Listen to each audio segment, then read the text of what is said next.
To enable client-side routing in our React application, we need a router. With React Router, we have a component called BrowserRouter, which is simply a React component that uses the HTML5 history API to keep the UI of our application in sync with the current URL. In addition to this router, we get from React Router another React component called route. This component is responsible for rendering the different views of our application when its path matches the current URL. In other words, routing is possible thanks to only two React components, the BrowserRouter and the route. Those two components handle the routing for us by wrapping and hiding all the logic to manipulate the browser history and by leveraging the powerful composition model of React. This is very important because it becomes really simple to enable client-side routing in your application using React Router. Really, you just need to render those two components inside your JSX like with any other React components, and there you have routing enabled. As you can see in the following example, I compose my application by wrapping everything inside the BrowserRouter component and by defining a new route to the home page of my app using the route component. And once again, I'm using composition to render the home component, which is actually the UI of my home page. This component is going to be rendered only if the current URL matches the path defined onto its parent route components. Alright, now let's open a code editor and create a few routes. So here I've got a simple React application that only renders the following title, Hello Ultra Class. From there, we can import BrowserRouter and label it router to keep things simple, as well as route from React Router DOM, which is the npm package of React Router for the DOM. Then we're going to replace the h1 tag we have with the router component. To create a new route, we simply add a route component nested inside our router, and we specify a path props onto it. This path is the URL that we want our route to render something at. And the recommended way to render something at this path is to use composition as always. So inside our route, we render home, which defines the UI of the home page. Let's actually create this component above as a functional component and render a simple h1 tag. Save your file, and now as you can see on the right, when the current URL is at the root URL, we are rendering our home component as expected. Let's go ahead and create another route to /blog where we can render a simple h1 element inside it. As you can see, we are using composition again. However, if we save our file and go to the /blog URL, we get both our home component and our blog's UI render into the screen.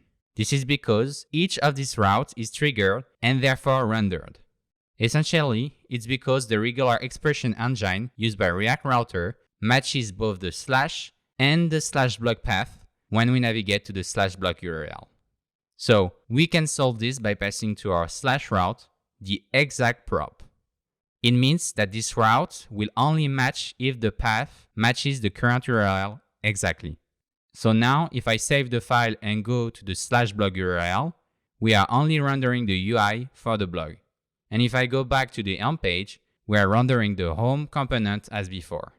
Here, it's important to note that the exact prop does not care about any trailing slash at the end of the URL. Thus, if you want to match a path that has a trailing slash, you can use another prop called strict and add a trailing slash to your route. And if I go to /blog, you can see that we are not rendering anything because no route matches anymore.